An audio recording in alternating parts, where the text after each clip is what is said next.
All right. Well, welcome to TEDx. Hey, Renan. So we are at a pivotal moment in history where we are redefining leadership, and it's crucial that we start fostering those leadership qualities in girls from an early age. Our schools are the perfect environment for cultivating strong, confident female leaders, and I believe we all play a role in making that happen. In my time with you today, I will discuss some facets of school environments and what we're doing to build those platforms for our young leaders to find their voice, to find their passion, and to do it their way. The first step in nurturing young female leaders is showing them what leadership truly looks like. We need to lead by example and understand what that truly means. We've all heard it. We've been told we need to do it, but what does it really look like? Every action, decision, and attitude we display speaks volumes to our young girls who look up to us. Let's model what resilience looks like.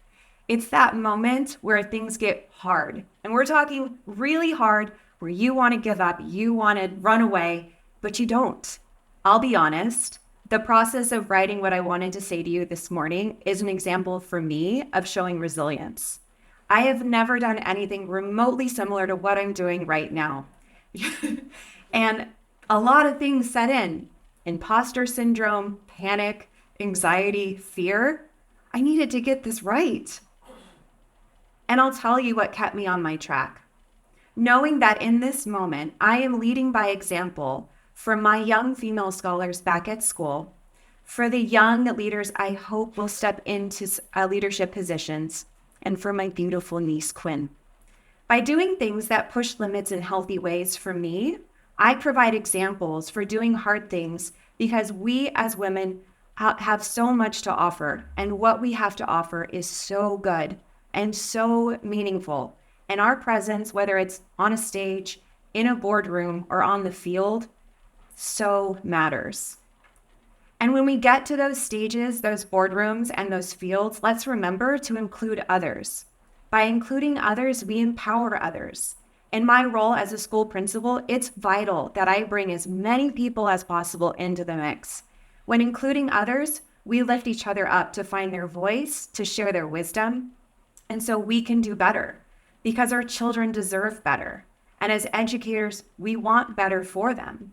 By amplifying female voices, we create opportunities for innovation, representation, and we really do start to remove those barriers.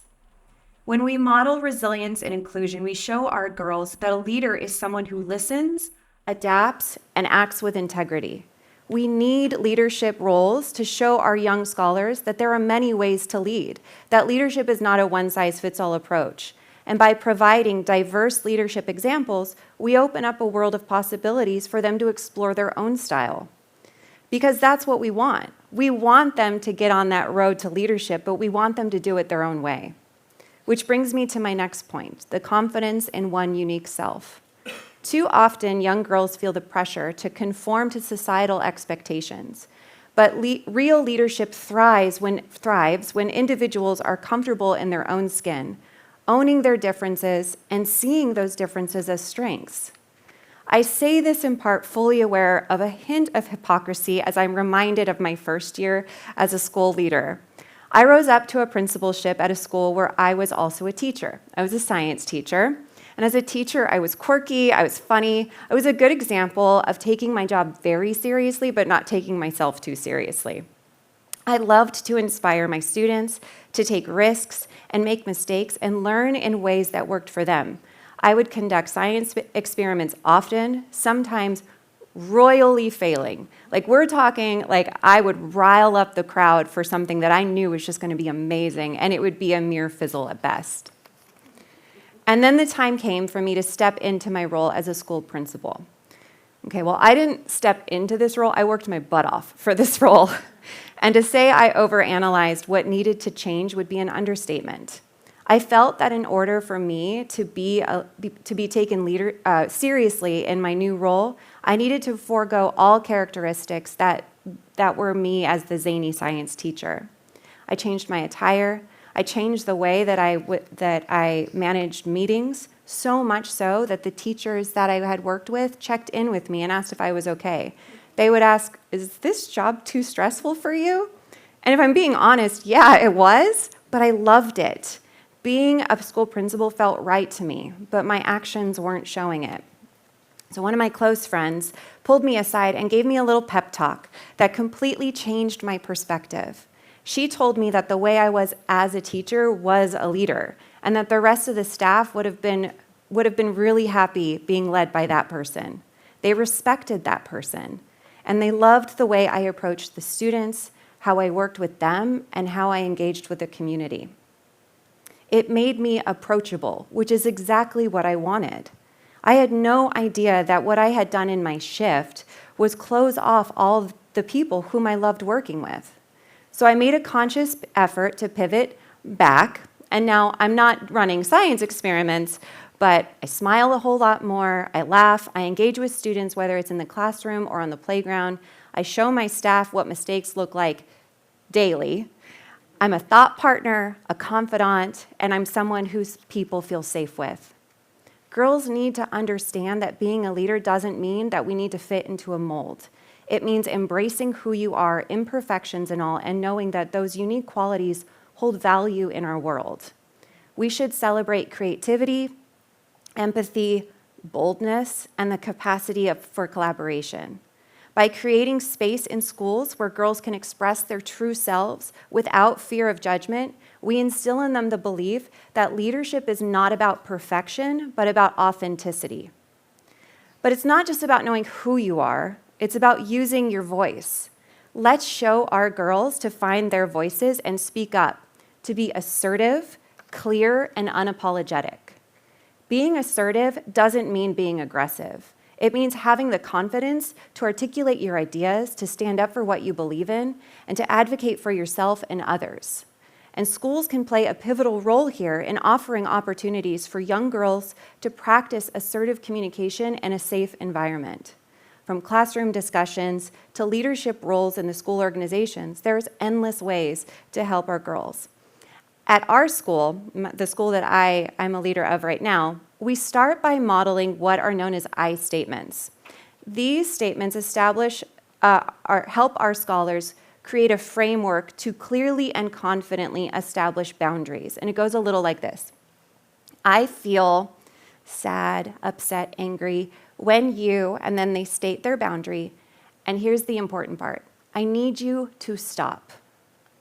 We find that this simple sentence frame supports our scholars who are working to find their voices to practice setting their boundaries, because doing so ensures that we will not grow complacent of behaviors that make us feel unsafe or uncomfortable. Now, confidence and assertiveness are essential, but they're not enough on their own. We must create tangible opportunities for girls to lead, take risks, and try new things.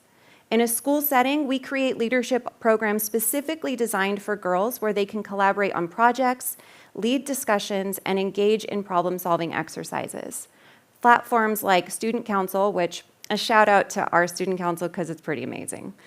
The Model UN, debate clubs, STEM fairs, Girls Who Code, sports and clubs are wonderful ways for girls to practice taking the lead and becoming agents of change.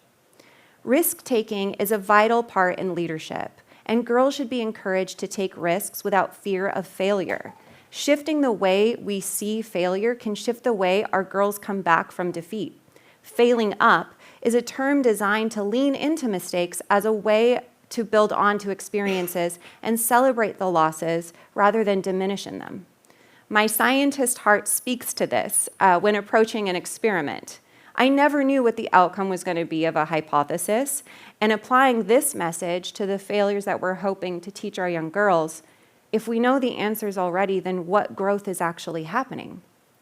Too often, girls are taught to fear mistakes. It's through these mistakes that some of the most valuable lessons are learned. Schools should foster environments where failure is something to not be avoided and to be seen as the growth process.